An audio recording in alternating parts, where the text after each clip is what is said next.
proper practice matches. Yeah. And that they got. Yeah. Well, we were just disconnected from the UStream server for some reason.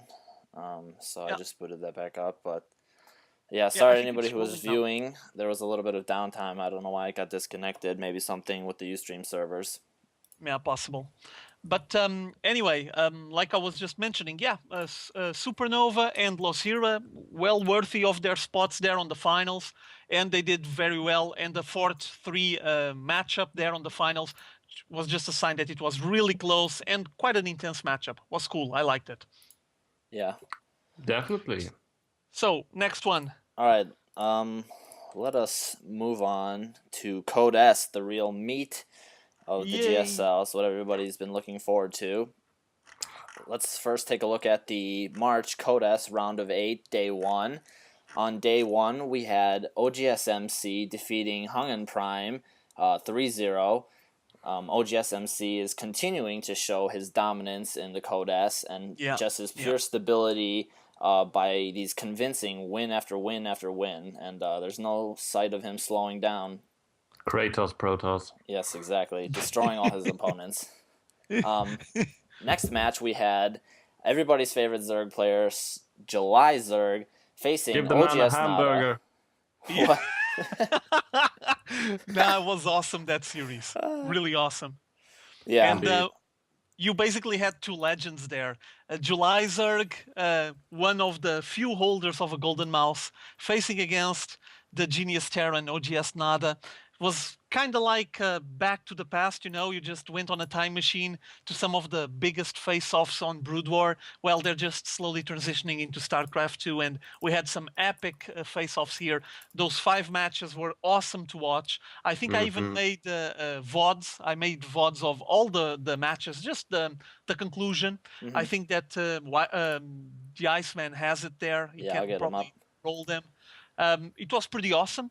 Really, really good, that matchup. And July just came on top in the end of the face-off. But, I mean, it was close. It was by no way, no chance that you could see, like, July dominating Nada. And as you can see there on the stream, that small VOD from each of the matchups. Big invasion there by July Zerg with 1 million banelings. And, well, the banelings starting to surround. As you can see now, they're going to go straight to that mineral line. And you can see them just popping and exploding there.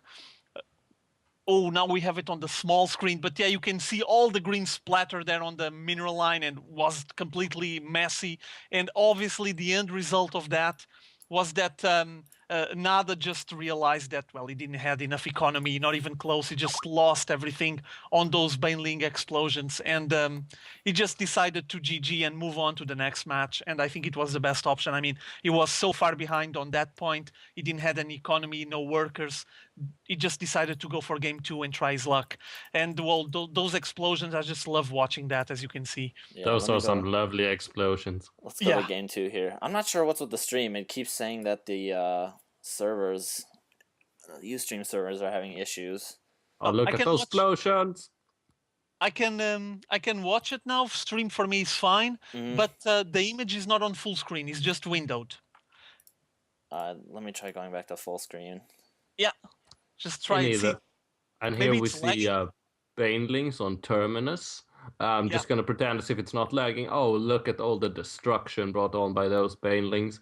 And by the way, I just love Terminus. It brings such epicness to the forefront. And we didn't get to see much more of it there, but I'm sure we all watched it. Oh, and here we go again.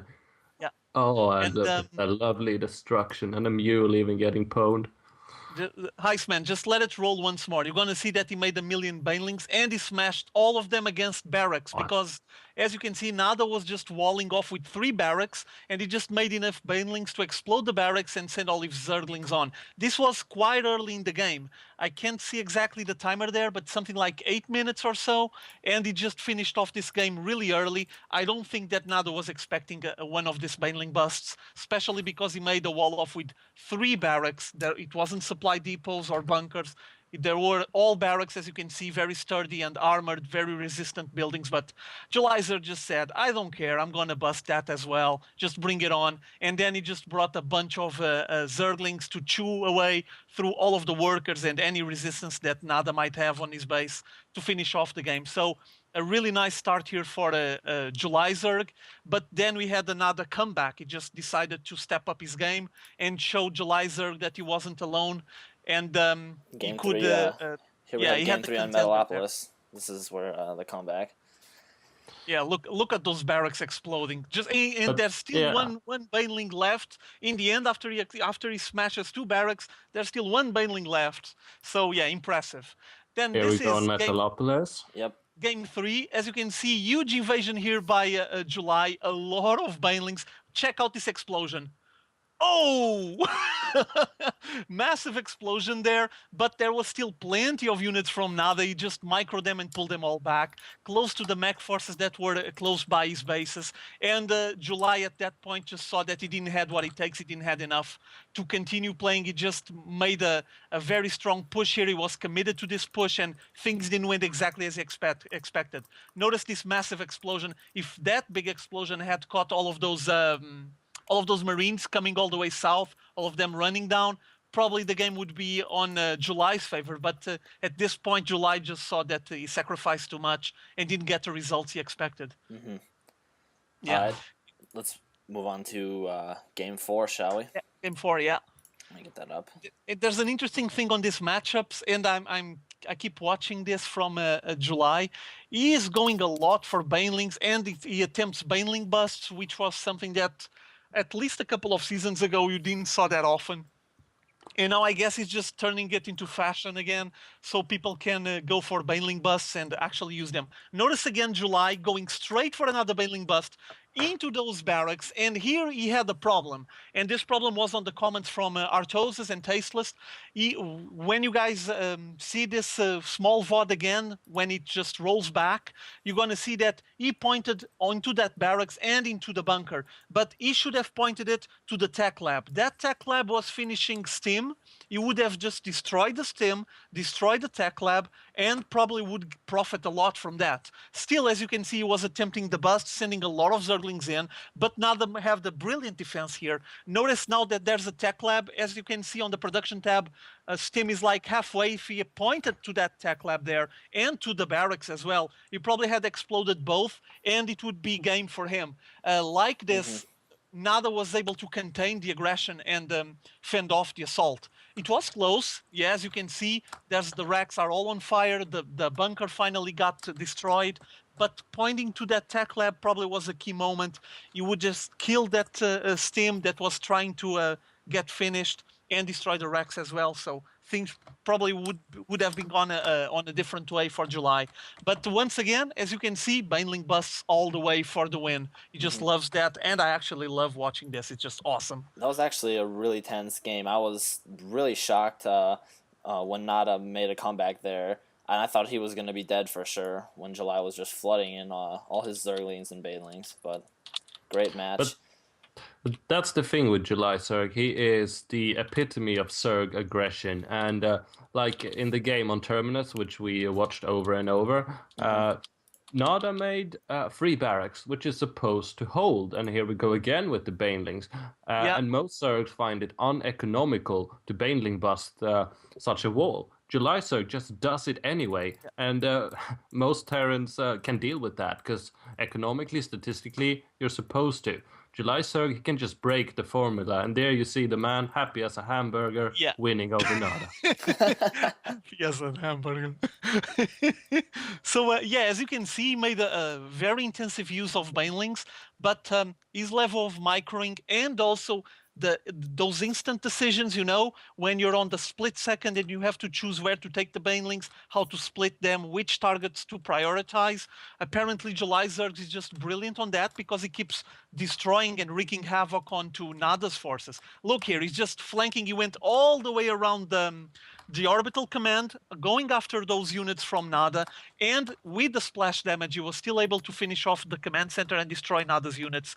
And Nada, being a mannered guy, even dropped 2 mules and said GG. And as you can see, July was just ecstatic. He was just completely mad after such a close matchup, a 3-2 result. And well, Nada wasn't happy about it. But I mean, at least he lost against one of the Zerg legends. And I guess that's No worth shame in that. something. Yeah. Yeah. I just want to bring out how great July's muta controls that last game.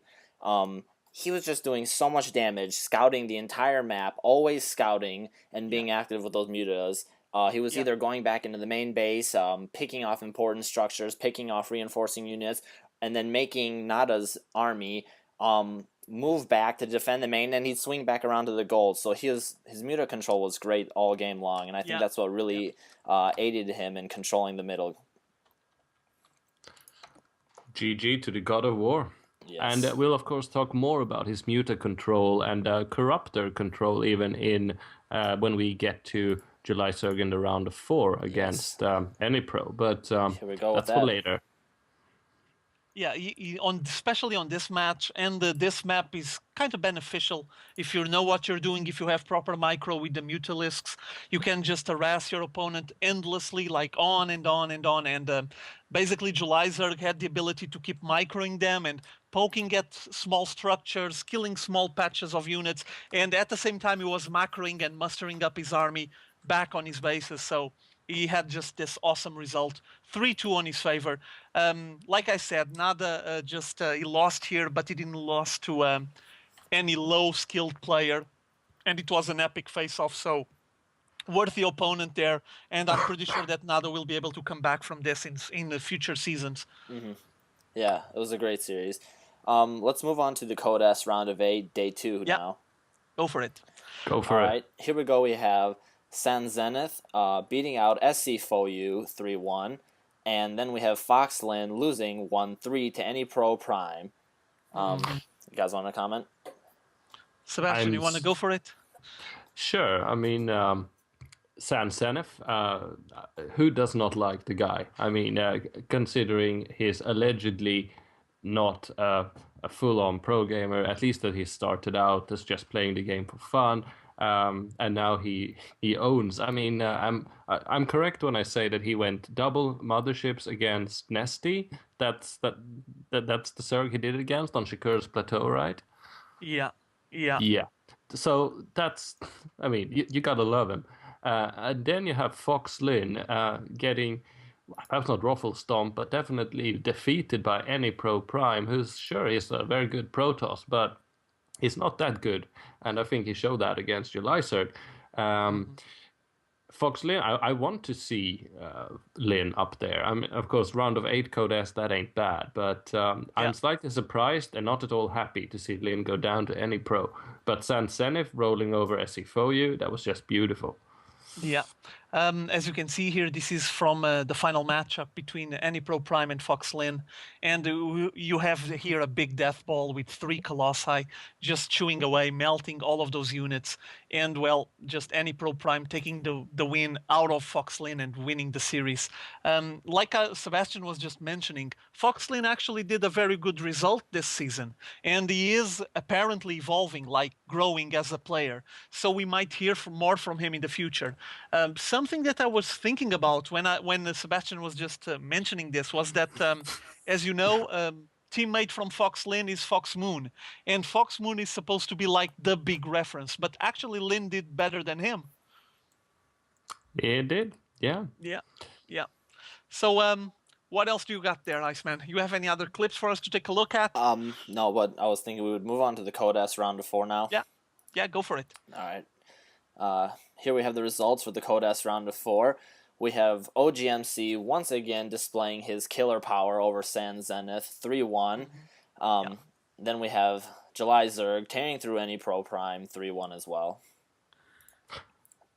In a convincing fashion. Yeah. On the OGS MC versus Sun Zenith, it was fairly one-sided. I mean, Sun Zenith was able to take a match from MC, but from what I recall watching all those games, MC is just solid, okay? The guy's solid.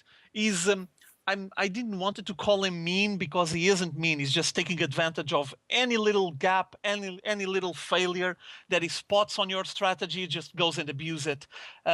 on this situation here, as you can see, he's just pushing ahead, trying to enter his opponent's base. And well, Sun Zenith didn't had much to hold back here. On this matchup, on this series, if I'm not mistaken, there was a lot of cannon rushes and a lot of photon cannons trying to get early games. And they had several early games, like 7 minutes, 8-minute games with just cannon rushes back and forth. But with OGSMC just having the better decision making when the time comes, when it's clutch time and he feels the pressure, he was just able to have the proper decisions and trampled over Sun Zenith. I mean, he actually won a game, but that's it. MC just completely destroyed him. And now if you guys are looking at the stream, you can see MC, he offered his mouse and keyboard to people that were sitting there and watching. Yeah, I thought that was really cool. Yeah, it just was. Yeah, was taking a look, and people were just, "Yay, you're awesome!" And he's gonna give a mouse to a guy and the keyboard to another one, and I'm pretty sure they're gonna freak out and keep that mouse and keyboard for ever and ever. It was pretty awesome. Obviously, a sign that MC is solid at the moment, as he always been. I mean, for as far as I recall, the guy always played very, very well, even before any kind of buffs to Protoss or anything like that. So he is a solid player, he is skilled, and he knows his race very well. So I'm pretty sure they're going to have a massive clash on the finals when he meets up against July Zerg. Can't be any other way. It's going to be awesome. It's going to be a purely amazing final. I can't wait. I know we were talking about it earlier on Skype, and we were both hoping for this final, and it came true. So it's awesome. Yeah, and just adding to that, I mean, we saw OGSMC simply do what he does, and but I've never seen him cannon rush before, and definitely not in a round of 8 game. He went the tasteless build, and you're not supposed to do that, really. And that was maybe I just missed it, but I did not expect OGSMC to take the initiative in game 1 to cannon rush. Sure, I can see why he thinks he can afford to do so, because he's the champ, and that might be like an easy win. But that added the kind of stuff that like Idra would never do, and that makes a champion, switch it up a little. And skill-wise, also, opponent don't know if this time MC will cannon rush me, and it's just good for the game, good for the viewers, and good for MC. That was a great thing. I would say this is also another partial reason for July Zerg's success.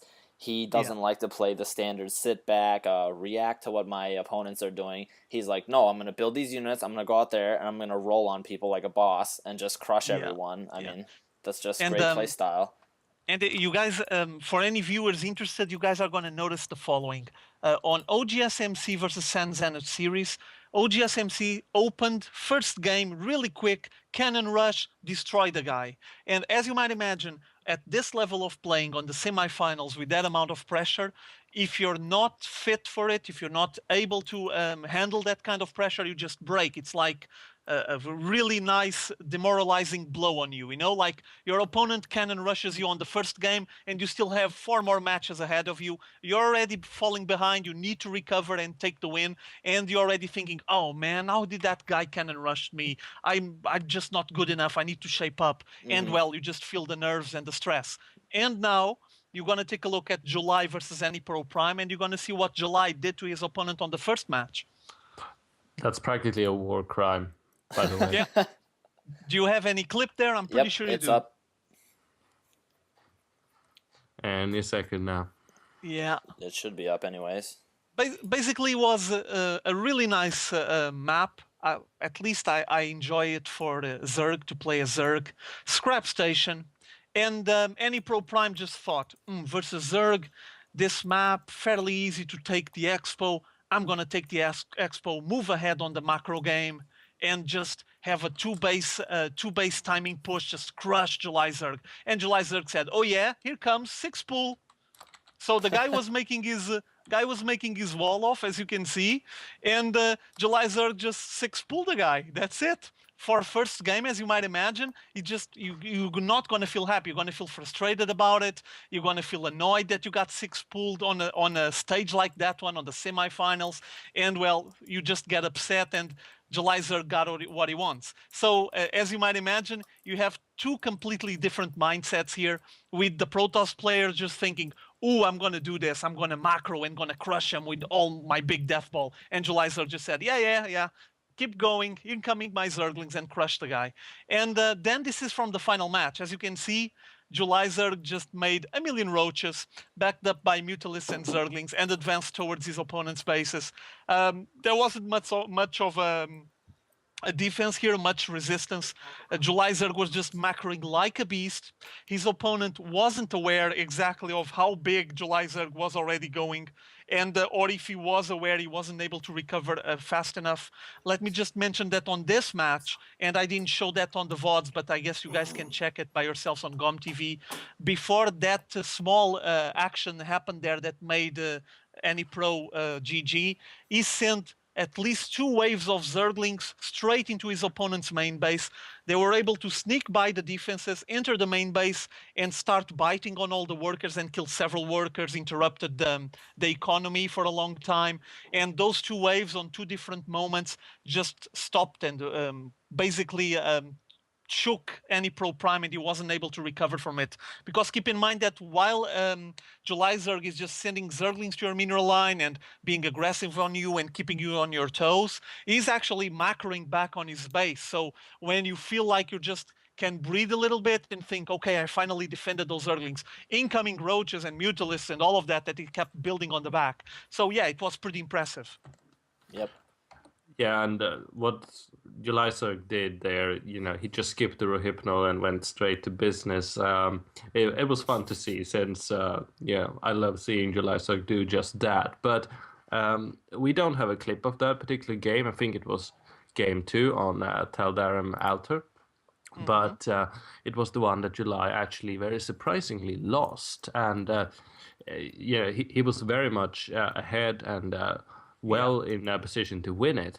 Yet somehow any pro managed to climb his way back. He had some sexy Phoenix play, and Juleiser probably could have taken it out if he had forged his Roach army together with his Corruptors, but he didn't, yada yada.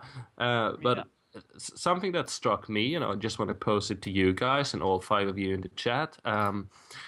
Protoss players lately, and of course by that I mean players in GSL Code S mainly, seem to have gotten really good and creative with their blink micro. I mean, we had it from day one, but it seems nowadays the Protoss players have incorporated the unit control and all that it enables you to do into their build so fluently, because you can do things with blink stalkers that the build order like Colossi Stalkers isn't supposed to do. I find, at least. I'm just an observer of the game. But it struck me that Protoss play has changed, and Blink Stalkers has been the driving force behind it. Do you have any thoughts on that, guys? I would just like to mention that first of all, you have a lot more PvP now that you had before. At least I get to watch a lot of matches now, and I wasn't able to watch that many before, probably because Protoss now is a bit more evened out, so to speak, with the other races, and just people are just grasping how far they can take Protoss. So one of the results is what Sebastian was mentioning. Someone that is able to have some huge beast micro is going to be able to show his skills with, for example, Blink Stalkers. It's one of the good examples. Another example is the Phoenix play, like a million Phoenixes, lifting everything and harassing everything. It's another example of some heavy-duty micro. But I think that's one of the reflections from Protoss starting to be at least as good, or if not better, in some situations than the other 2 races. Mm-hmm. Iceman, what do you think? I think it all depends on player style and state of mind more. Of course, the whole race war issue is going to go on forever, and who's the best and what's the most stable. Yeah, obviously, yeah. But I think a lot of it, just like Starcraft is a lot of times referenced, it's made in comparison similar with that of a poker game, and I think that's very true. It's a lot about getting in the head of your opponent and mixing up the play styles. If you become too consistent, I mean, not consistent, but if you become too regular in your play style that people can just predict what you're doing, I mean, of course you can play solid and your mechanics can be completely correct and everything, but changing up your style a little bit, and like we were talking about earlier with the early rushes and stuff, things like that will just break up any monotony in people's play. So I think mechanics is only part of it, and the rest is lots of mind games. But yeah. Yeah. Let's go for the next one. Come on. Well, that's it. We don't have the finals up yet. Yeah. I can put up the video. There's a promo video of the final, and we can speculate a little bit of it on the results. I would like to speculate a little bit on the news, the latest news as well. But if you want to show the clip, go for it. Go. I need to spam a bit this big event that GSL is preparing, this GSL World Championships. I want to watch this. Yes, let's just relish in the epicness. Oh, here we go. Yeah, July versus MC here. Massive face-off. Stormy. My God, a million corruptors spewing that contaminate on all of the units. And notice also the blink play there. So yeah, really nice. And well, MC is a beast of a Protoss player. Oh my God.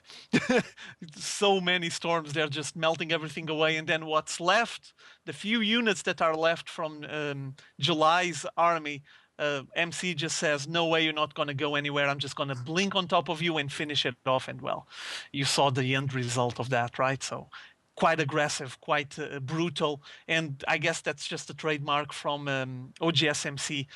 But I think it's going to be a nice clash against Julyzerg because he has that really aggressive style as well. So a brutal guy facing an aggressive guy, well, sparks are going to fly. Yeah, those storms, my God. Yeah, I totally agree. But having said that, MC is definitely the favorite in the upcoming final. There's, as I see it, no question about it.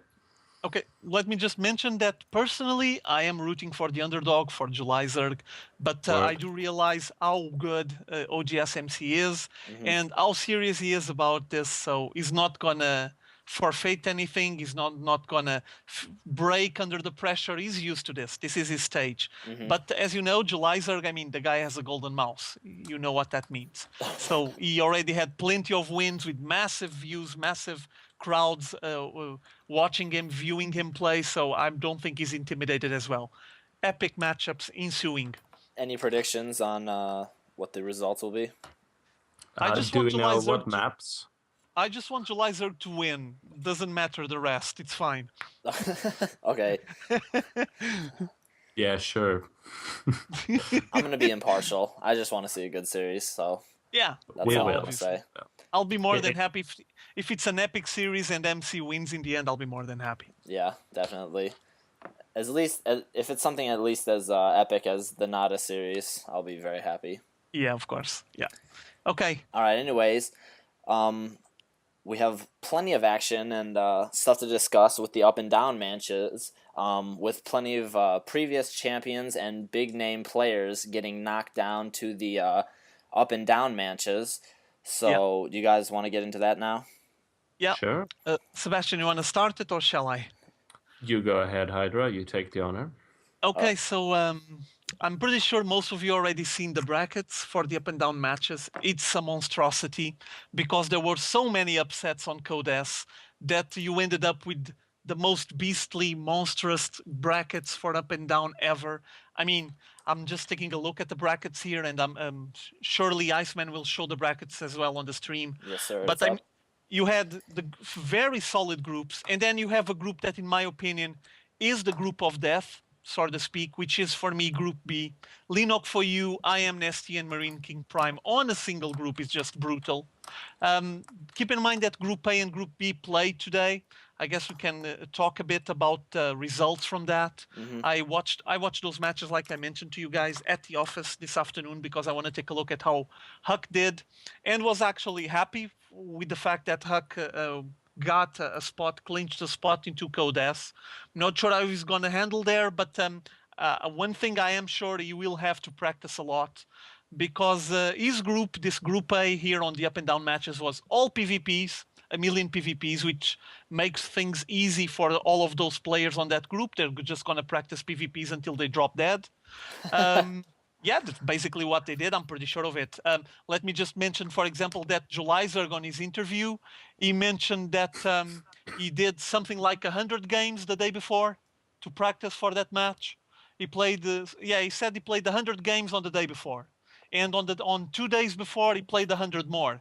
So, I mean, they just focus on the matchup that they have and just go obsessed over it until everything is perfect, or at least everything is as good as they want it to be. And well, the results on this day one, Let me post as you them up guys here. saw, yeah, you had the Huck. Things didn't went very well for Huck when he faced against Inca, and Inca basically trampled the guy. But it's PvP, like I mentioned, so little details, small micro issues, they just can decide the game on your favor. And Inca is a monster on Yeah, microing. his Okay? micro control is just phenomenal, and Yeah, especially in these he, tight matchups, just little seconds in your timing, milliseconds can just change everything, and we saw that in the match with Inca, and his little bit of micro just put him over the top. yeah. Convincingly. And then you had Huck facing against Choya for you. I'm not sure if you guys remember, but Choya for you is the guy that enters the booth and starts talking to himself. It's like he's motivating himself. And he faced Huck. Was close matches. Ended up 2-1 on Huck's favor, and that win allowed him to grab a spot on Code S. Impressive for me. Congratulations to Huck. I'm hoping to see good things from him on Code S in the future. But like I mentioned right when I started commenting about these matchups from the up and down, I think that Huck will have to evolve on the following days, on the following weeks, to get to where he needs to be on Code S and to maintain his Code S spot. I mean, just getting some wins on PvP on up and down matches won't be enough. Definitely. Yeah. Let's move on to Group B then. Yeah. Well, Group B for me was the group of death. I mean, Marine King Prime, Nesty, and Linok for you. And I really like Linok for you. Yeah, But I like Linok. I'm sad to see him yeah, but not he being ended Code up S. getting slaughtered on this group. The group was very solid, very strong. He actually had some really interesting matchups against Nesty. ZVZ usually, there's that tendency for Zergling, Baneling, Zergling, but no, they went much further than that. It was interesting to watch. And then Linok had a face-off against Marine King Prime, but Marine King just went back to his Marine Micro. He had some siege tanks backing him up, but basically he had the racks with reactors just pumping a lot of Marines, and the Linok wasn't able to handle the pressure. Also, if I'm not mistaken, the map was Tal'Darim Altar, and he just got some nice siege positions close to the natural expo of Linok and started blasting away. Even when they didn't have any visibility, just went for some scans to allow his siege tanks to blast some more into Linok's bases. And well, Linok had to just give up on it. So we ended up with Marine King and Nesty getting back into Code S, and Linok now will struggle and has to fight for his life to maintain himself on Code A. Was a nice group, yeah, but very strong, kind of difficult. I mean, Nesty and Marine King Prime on the same group. Just maybe take Linok out and place IM MVP there, maybe, and things will just get evened out. I don't know. But yeah, it was interesting to watch. These two groups played today, and it was quite interesting to watch. It's very surprising to see these names in the up and down results. Indeed. Yeah, very. Which shows that Code A, yeah, it's not a bad place to be. It's just slightly less good. Exactly. Let's move on and let's look at the day 2, the upcoming matches for the up and down matches. Day 2, Group C. Will be tomorrow, by the way, guys, Yep. if anyone is preparing himself or getting ready to watch it live. But basically, you're going to have tomorrow Group C and D. Solid groups as well. Well, at least no group is as strong or as solid as that Group B, which in my opinion was the strongest one. But you're going to have on Group C something like Startail, 2 members of Startail Virus and Startail Ace. This Ace is the one that just played in Europe just now, if you guys remember. He played on the Intel Extreme Masters, the World Championships. It was him and Squirtle that were representing from Asia and the Team Startail, and they did very well. You guys checked those results, saw how things ended up.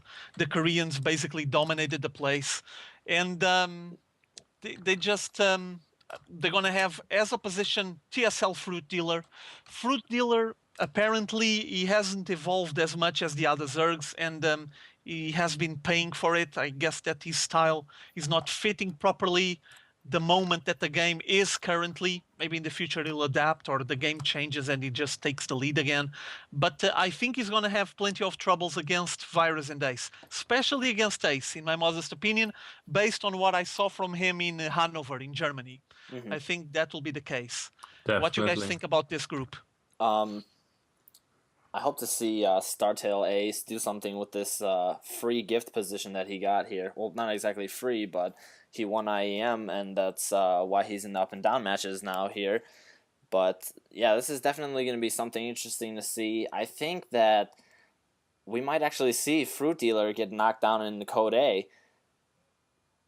What do you think? I would not be surprised. I think Fruit Dealer was a bit of a novelty that managed to get a good grasp of the early and very primitive game of StarCraft 2 before anyone else had, and he took people by storm. But his style of playing Zerg is very aggressive, very counterintuitive, which he often uses to his benefit, but it's not effective and it's not optimized, at least not compared to someone like Nestea. And you see July Zerg uses a similar kind of, it's not a strategy, it's a philosophy, but he does it so much better. I think Fruit Dealer has had his time. If he wants to be back on the top again, he has to reinvent himself, and that is one of the hardest things to do. And he already done it once. Can he do it again? He's going down into Code A, and he'll probably stay there, I say. No, possible. Words of wisdom. Then Group D. Let's go look at Group D here. We have Killer, Xenio, and Slayer's Boxer. What are your thoughts on this, Sebastian? Well, Slayer's Boxer shouldn't be there, but he is. Of course, that was one of the biggest upset up in Code S when Slayer's Boxer, together with others, got pummeled down here.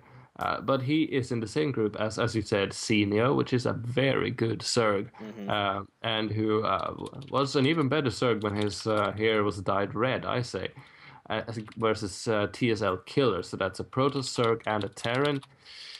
I'm not too... I mean, Killer... I say he is not at Xenio's league. I think Xenio is the, objectively speaking, best player in Group D. But Slayer's Boxer is Slayer's Boxer. He does not compete with people. He stands outside of the meta game, looking in, finding holes. And so it's going to be between Xenio and Boxer. Xenio is the better player, but Boxer is the conundrum that no one can ever figure out. That's as specific as I can be. Yeah. Yeah. Well, Xenio is a very solid player, and I would be very shocked to see him go to Code A, so I definitely do not see him dropping down here. But crazier things have happened, and you do not know what will happen. But in my modest opinion, I definitely think we'll see Slayer's Boxer and Xenio remaining in Code S. Hydro, what are your thoughts?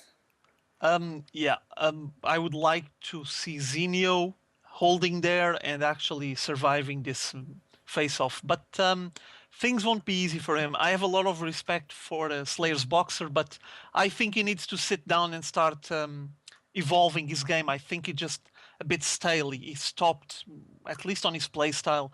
And when he faces against some of the top players, he shows a little bit that...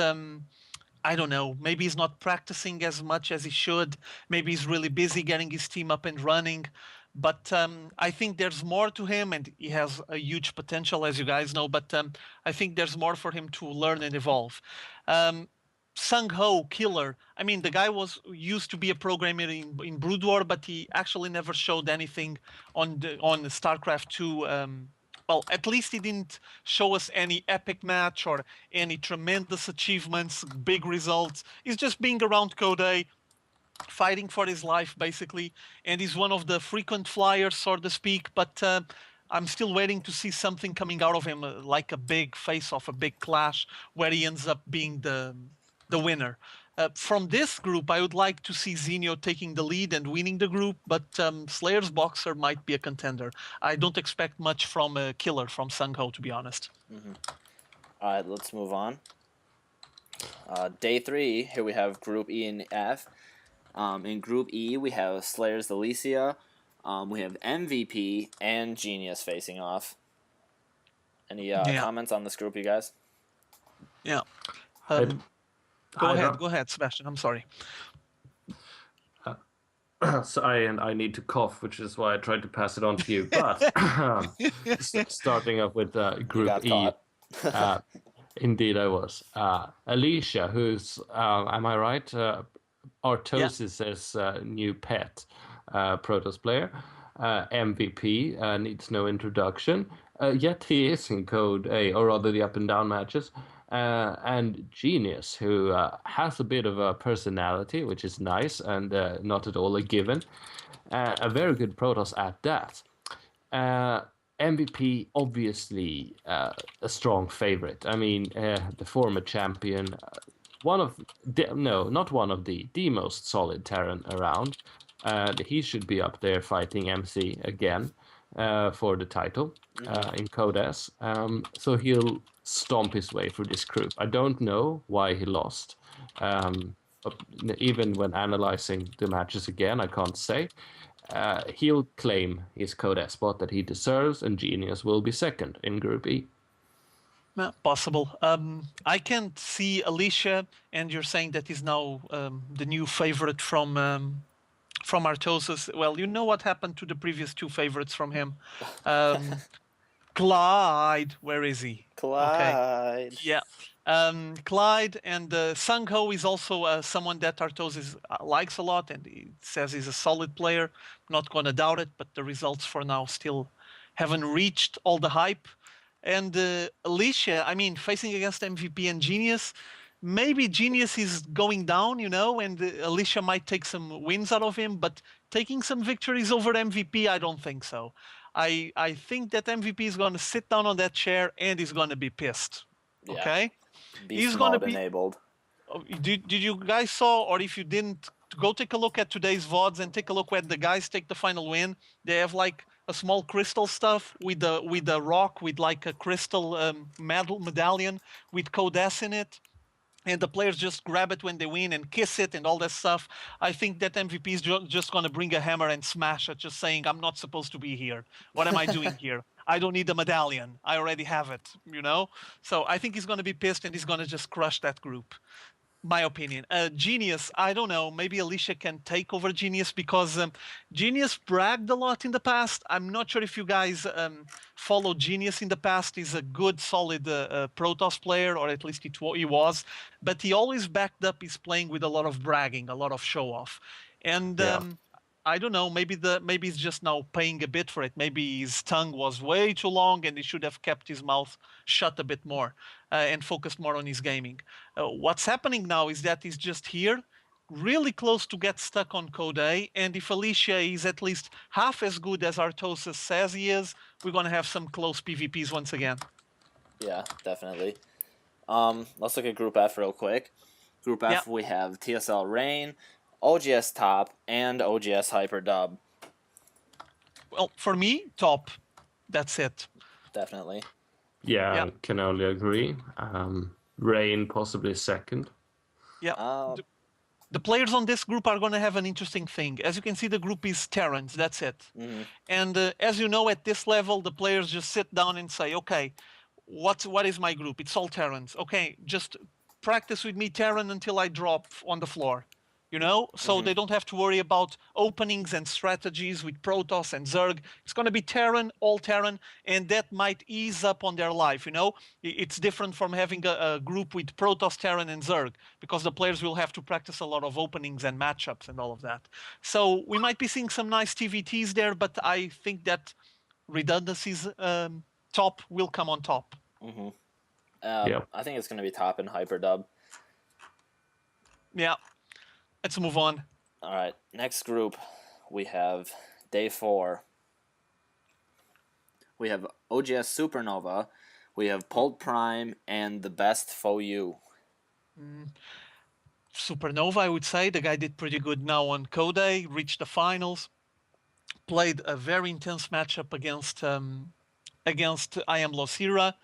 And his group, as you can see, it's Terran again. TTT. So a bunch of TVTs, and I'm pretty sure Supernova is going to sit down with the OGS boys and just practice the whole day and the whole night if required. I think that SC4U might stand a chance, and the Pult Prime I'm not much of a fan, to be honest. So I think he's the weakest from these three. I might be wrong, you guys can correct me. I'm actually sort of inclined to agree with you. It's going to be a toss-up there. It could be close either way, but I'm not really sure. What do you think, Sebastian? Roger seemed to be very eager to say something further. Just commenting. It was just asking Sebastian and you that don't you guys see like Supernova, in theory, a little bit ahead? Yeah. Of course, it's got a momentum. But I mean, it's Terran. So, I mean, go Sebastian. I'm sorry. It's gonna go either way. No, I don't have much to add to the discussion to Group G. All these mirror matchups are very volatile. I don't like Pult either. Supernova has an advantage, and I like OGS more than I do like Faux U, so that's as in-depth and analytical as I will get. But building upon that, Losira obviously has a lot of momentum right now. He carved his way into this spot. All the others, most of them at least, they went down in order to get here. They lost something and ended up at this place. Half of them did. And Losira, on the other hand, he has fought his way up there. He's hungry for blood, and he wants to know what Code S tastes like. And he'll chew off the bones of his opponents to get there. He will take this group, especially since I think that TSL Rainbow, old schooler that he is not more impressive than what Losira is, fierce and up and coming. And the guy in the middle, who's he? I'm going to tell you who the guy in the middle is. I'm not sure what he did to his name or if it was just GOM TV messing with us, but you guys remember a guy called Bun Zenith? Mm-hmm. Oh, okay. That's him. Just remove the V's and add some B's there, and it's the guy. It's Bun Zenith. I think it has something to do with the Korean lettering. I believe they mentioned that on one of the GSL casts. Yeah, and then you have StarTale Rainbow, who was huge when the game came out, and I remember how revered he was during the late stages of the beta phase of StarCraft 2 on phase 2 of the beta.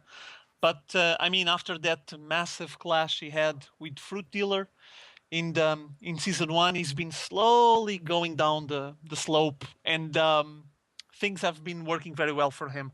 So, at least for me on this group page, I would say that based on the level that Losira just showed us, and the fact that he's going to be playing again in a short period of time for the up and down matches, I think he's going to be the one that I will give a bit of favoritism on this group. Sebastian, what do you think about this group? No, I again agree with you. Rainbow is not what he used to be. Similar to Fruit Dealer, he hasn't managed to keep up for reasons that are too complex to really know for sure. And Bon Zenith is just not up there with the others, because Rainbow is good. It's just that Losira is significantly better, though not by a mile, but he is on the way up, whereas Rainbow is definitely on the way down, and that will make the hugest difference. Mm-hmm. Yeah. Let's go. All right, moving on to our next topic. GOM TV announced that they will be hosting the GSL World Championship. First of all, we had the Team League that just happened, and what better way than to expand and now go on a global frontier with the World Championship. I know you were excited to hear about this, Hydra. We were discussing about this over the past week, I believe. I found it interesting that this news came out like a couple of days or one day after the IM, the Intel Extreme Masters World Championships were finished. It was like GOM TV was watching it and saying, whoa, the Koreans did well there. Let's get a world championship going, invite some Europeans, some North Americans, and include the guys that no one invites anywhere. And I'm mentioning the guys that you will show there on the stream as well, because this is going to be literally a world championship, because it includes people from Singapore, from Thailand, from New Zealand, players that we're not that used to follow. And, well, maybe they're not the finest ever, but I guess we're going to have to sit down and watch to actually get to that conclusion. But at the same time, you're going to have some of the big references in Europe and in the US as well that you don't see playing that often on big events. I know that I had from the top of my mind players like Damaga, Whitera, Nama, Sokka, players like that from Europe. I would like to see them playing on the GSL. I would like their teams to just send them there, or they for some reason would go there and try their luck on the GSL, because I would like to see them facing against the Koreans. They might get stomped, yeah, maybe, but I mean, I really enjoy the guys. And as you can see there on the image on the stream, all of those guys are now invited and they accept the invitations, and they will be playing now some online, and I don't think it's going to be live. They're going to make casts out of the replays because of all the time zones. But all of those guys are going to be fighting for spots on that World Championship to play against the Koreans. And also another huge thing that is going to happen on this event is that they're going to make the World Championship GSL with individuals, but there's also going to be a team event where you're going to have the world versus Korea. I'm going to love watching that. That's going to be insane. Yeah, and keep in mind that the setup is going to be similar to what we already seen on the GSTL, on the team league, like each player plays the game, and if he kills the other guy, stays there. If he loses, another guy takes his spot. So it's going to be like that, but the world versus Korea, it's going to be awesome. I'm going to love to watch that. Yeah, and in my opinion, that's for me the most exciting format. So a lot of drama and excitement in that format. So I'm actually going to be looking forward to that just as much as you are. Yeah, one thing that I would just like to mention before I pass the word to Sebastian is that you don't see the last line there under the North South America, but I put it up, the Asia invites. Yeah, there's at least 4 players there. There they are. Red Archon, Revenant, Oxygen, Koei. I don't recognize, well, I recognize Red Archon, but the other ones I'm not very used to watch their games. And then you have Sen, Xiaoti, and Sigua. Those two are Chinese. Sen is from Singapore, I'm sorry. Oh my God, no, I just lost myself. Taiwan. He's from Taiwan. Yeah, just thinking about Singapore because I saw the other guys on the top. But yeah, he's from Taiwan, and then you have 2 Chinese, Singaporean, Thailand, and 1 guy from New Zealand. So yeah, it's going to be nice. I mean, these guys might not have a chance or might not have a spot if they fight on the events to try to actually get high enough, but they might put up a show for us. You know, those kind of players that you never heard of, but they just put up a surprise, like they just prepare a really weird, really out of the ordinary strategy to just take a game from a big player. One of these guys might come up with something like that. Squirtle. Yeah, just imagine, for example, Cowie. I don't recognize the guy. He's from New Zealand. Imagine that you just practice a really awkward, really out of the normal usage of a strategy that is just so different that he catches by surprise one of the Koreans that he's going to be playing, someone really well known, and the guy takes a game from him. I mean, people will talk about Cowie. Simple as that. So yeah, I'm gonna love watching this event, and also I want to watch the team event. It's gonna be awesome. The world versus Korea. Yeah. This event is something where a player can really make a name for himself, especially on this stage. This is a perfect venue for them to open themselves to a new path in their StarCraft career, I guess you could say. Yeah, it's gonna be cool. Yeah, definitely. Sebastian, what do you think about the list, about these players? Well, I think you guys have gone over it all in a very comprehensive manner. I'm happy to see that we got 1 Swede on the roster, a show, and that it's really cool to see some non-famous players yet, like the players from the Asian server, whom I've obviously Chao Zhe, Xiaot. Like Xiaoti or something like that. Exactly. Yeah. He's an old Brood War legend. There I have to cough again. And Sen, of course, we know as well as Red Archon. I've seen him on replays.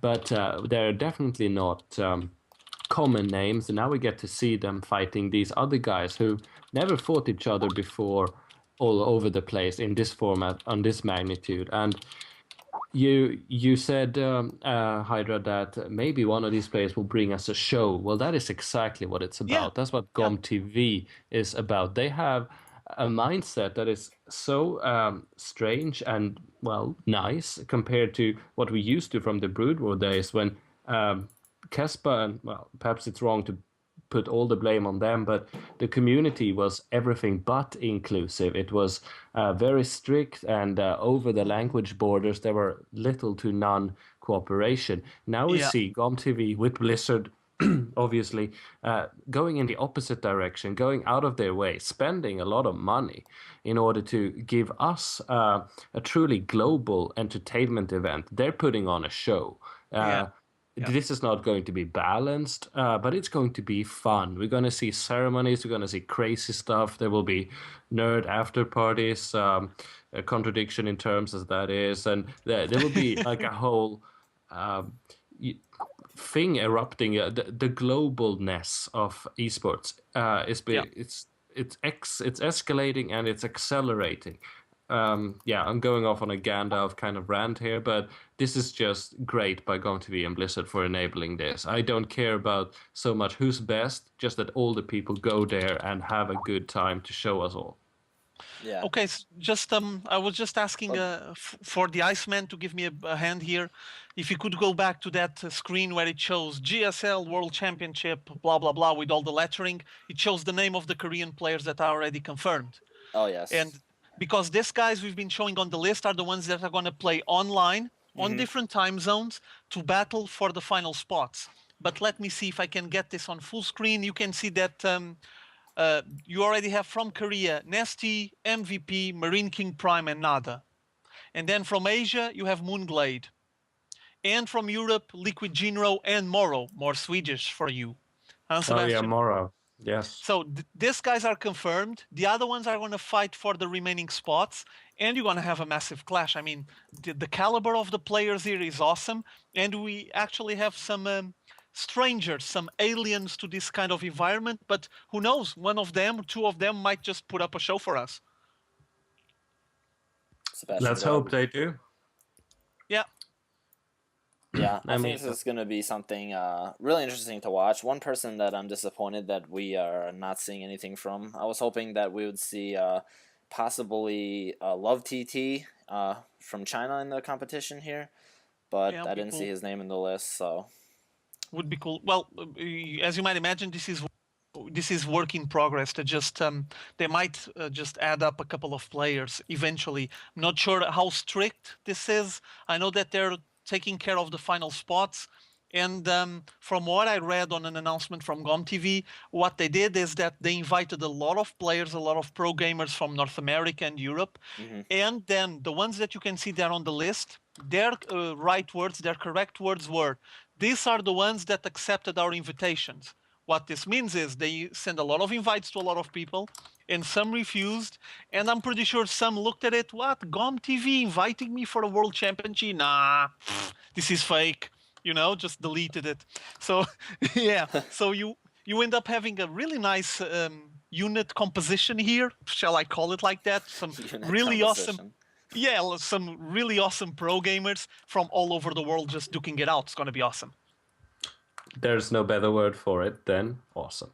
Definitely. Okay, so now wrap it up with, I think it's the Team League, right? Yep. Let me get that up.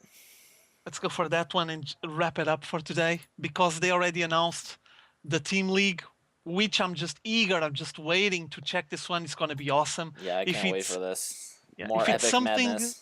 If it's something similar to what we had on the previous one, it's going to be mental, just crazy. And as you can see by the teams there, they just showed the initial brackets. You're going to have, for now, Incredible Miracle against Xenex. For you against TSL, I think it's going to be a really interesting matchup. OGS versus Slayers and Prime Wii against StarTale. What you guys think about this? Which one of you wants to start with? Sebastian, I'll let you go first. What do you think about this team, Sebastian? I guess I'll go. What? I think his connection is just... Yeah, I think his connection is messed up. Yeah, I'll go first, I guess.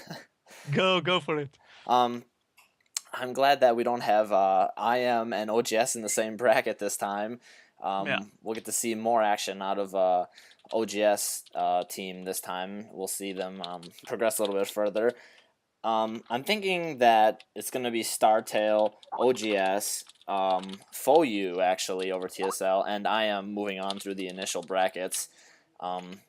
It's going to be lots of great play again from, I think, the, I guess, could you call them lower tier players?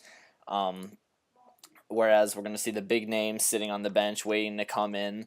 Like last time, nobody knew about Squirtle. Boom, this guy comes out of nowhere, starts wreaking havoc on everybody, busting out motherships on people, and it was just insanity. So I'm hoping with this format we're going to see a lot more of this creativity and freedom play, I guess. You could say that there's a little bit less stress on the players since this is not exactly like a one-on-one competition. It's more of a team play. You have your team there to support you. Your coach is there with you. You know what I'm saying? So people might tend to be bringing out some more gutsy play, some more risky maneuvers. But I think it's just going to encourage more excitement, and it's going to be better for the game. What do you think? Yeah, Sebastian. Yes, sorry for lagging out there. I don't know what happened. Team leagues are the best kind of leagues. And yes, in the individual ones, which will always be the norm anyway, you might see, more skill being showcased because people will have the time to just really obsess about one particular match and one matchup one at a time. In team leagues, you will be less prepared. But that's the fun of it.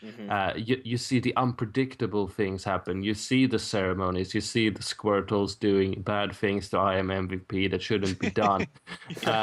It's what keeps the game fresh and adds new legends and rivalries and all that friction that we need in between just the epicness and the ghostiness. It adds fluff and flavor, and it adds cool games. It's just a riot. It's great. I agree with you 100%. This is actually, like I've said before, my favorite format, and I really hope we see plenty of craziness and shenanigans, and more celebrations. Please, bring more celebrations. Here's what's going to happen on this team league. Mark my words. They're going to invite Firebat Hero. Oh, yes. Yeah, he's going to just put up his own show and show everyone, this is how it's done. Here's some ceremonies, learn with the master. But what I really enjoy, what I really like on this kind of format is, I do enjoy watching the series, the best out of 5 and all of that. But gets to a point, at least for me personally, I rather see a best out of 7 or a best out of 9, where you have different players and different races playing on each matchup, than watching, for example, 9 TVPs in a row, or 9 ZVZs, or 9 something. 9 PvPs. Oh. Yeah, I like the fact that, that team has 10 guys or 8 guys or something, and eventually several of them will play unless they get an all kill. So you end up seeing different styles. There's going to be plenty of variation in the you might matches. be watching. You sit down and you start watching a PVT, but then the T guy gets eliminated and the Zerg gets in, and you start watching a PVZ, and then the Zerg kills the Protoss and someone else gets in, and you keep watching. It has a different dynamic, It's like watching always something new, and I actually enjoy that. I think it's a nice feeling to it, has a nice feeling to it compared with the GSL. I love the GSL, obviously, but I think it allows to a certain lightness. Do you know what I mean? Like, they're just having a blast, they're just having fun, and they're gonna own everyone because they're just confident, relaxed, and things will flow. And you end up seeing motherships and things like that. So exactly. When you know that you're having fun and you're gonna be more relaxed, less pressure, you're gonna be doing, more crazy things, or possibly more confident in something you would normally pull out in a one-on-one match where you're stressing yourself and okay, I got to win this, I got to do this, and no screwing around. It's just gonna bring out all kinds of crazy stuff. I think they're just messing about a lot. I can only imagine what they say to each other when they're sitting down on those benches. They're probably just saying, you're the weakest of us all. You're the biggest noob on our house. You want to go first. Yeah, Stuff like that. Plenty of trolling action going on. Yeah. Then everyone laughs at the guy or tell him, now you're going to play against that guy. If you lose, you're going to pay us all dinner. Stuff like that. So yeah, needs to be fun. It has to be fun. Yep. Exactly. Maybe they'll take off their clothes, run into the ocean at a nearby beach, and come back and do a dance. Who knows? Yeah. It's happened before. Speaking of Firebat Hero. Yeah, Firebat Heroes all the way. Okay, so I guess it's done for today. I actually have one more surprise thing that I want to talk about. Just read earlier on the news. There was a clip from the IEM Championship. Moon had something to say about white people. Yeah. I didn't know if you guys had seen this. I did. No, I haven't. Okay, well... I'll play it and let him listen. Yeah, I'm going to play it and I'm going to put the sound on for everybody to hear. But for those of you who are going to see this in podcast format later on, or if you're not... up to date with what's going on right now. What? Can you make a loop? Yes, 1 second. I'm going to get it up. Go for it. But, as I get it up, Hydra, why don't you just explain to people what the situation was for anybody who's not going to be able to watch this or listen to it later. Well, it's basically the Intel Extreme Masters in Hanover. As you guys know, the Koreans dominated there. First, second, and third place. They just own everyone. There was some close matchups, and there was a lot of interesting matchups. But, well, the end result was the Koreans just took over and took all the prize money, just everything, the loot. They just grabbed everything and ran away home. And basically, you have Moon here just... telling everyone how things work. He's explaining what happened. So you guys listen to it. I'm going to put the sound on real quick. Hold on. There you go. Koreans and white dudes. Koreans own white dudes. There you go. Koreans and white dudes. Koreans own white dudes. There you go. Koreans and white dudes. Yeah, there you go. Koreans own white dudes. Yeah. Straight from Moon himself. So, clearly they do.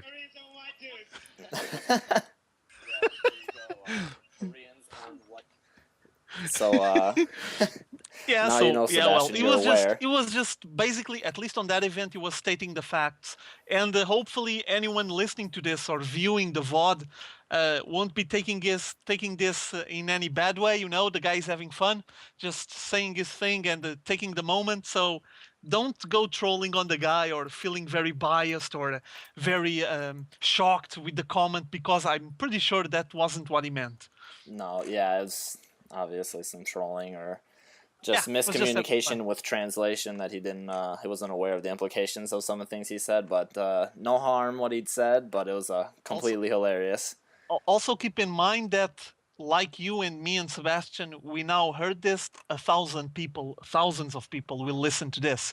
So with a bit of luck on the World Championship, with some European or American win over a Korean, we're going to have the white guy owning the Korean. Yeah, it's going to be this moment. Exactly. See, this is what we want, more of this craziness. So hopefully we'll see some trash talk back. Okay, just to wrap it up, let me just mention that something tells me next show it's going to be madness. I'm not sure if it's going to be 3 hours long or something like that, but TSL is starting next weekend. Oh my gosh, it's over. There will be GSL on top of that. Oh. Yeah, and with a bit of luck, something big happens during the week. So get ready. Maybe we're going to have a lot to talk about. We'll see. I'm pretty much guaranteeing we're going to have a lot to talk about. Yeah, it's madness. Yeah. So, any closing comments you guys want to say? For me, all good. I'm ready for the next one next Monday. Going to start stacking some news and probably going to have to sit down this weekend and just follow all the TSL stuff to get some nice VODs, because I think it's going to be the next big thing happening. Sebastian boosted it so much and hyped it so much, but he was right. I remember TSL back from the days, and it is that big for an online tournament. It's huge, probably the biggest ever. And I guess we're going to see good things, so I'm going to have to try to follow GSL and TSL at the same time and work on it. Sebastian, anything closing comments you have to say?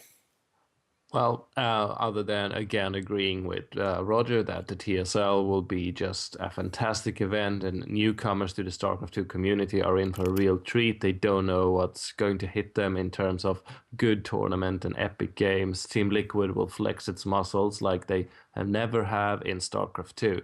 And for my own part, I just want to put it out there once again that I am not dead. My channel is on a bit of a pause, but that is because I plan to return triumphant. I have been practicing to do commentary of my own, and I'm really looking forward to show that to you guys. I'm sure Roger will duel with me once or twice as well. That's gonna be me sweet. gladly. Shoutcast and all of that's gonna be awesome. Hopefully, maybe someday we can get a 3-person cast here for just some lulz. That would be cool. GG-rated 3-man cast, but we'll see how that goes. Yeah. I'm gonna invite Firebat Hero to do this with us. It's gonna be awesome. Craziness, but he needs man. he needs a camera. He needs a webcam so he can show us some of his webcam style. live feed to Firebat and Okay, it's done. Yeah, anyways. Guys. Everybody, thanks for tuning in this week. Sorry about the technical difficulties, but not much I could do about that there. I'm going to have to try and piecemeal the audio together from, I think the VOD was split in a couple points here when the UStream server went down, or it said it was not up and it wasn't able to connect. But thanks everybody for tuning in and staying with us. Check out Hydra's YouTube channel. It's XHydraX. Great professional cast there. Also, check out Sebastian's channel. Plenty of great insider and in-depth interviews on his channel, and that is Polygon Review on YouTube. And don't forget to spread the word about GG-rated. Share some love on Twitter. Our channel is GG-rated.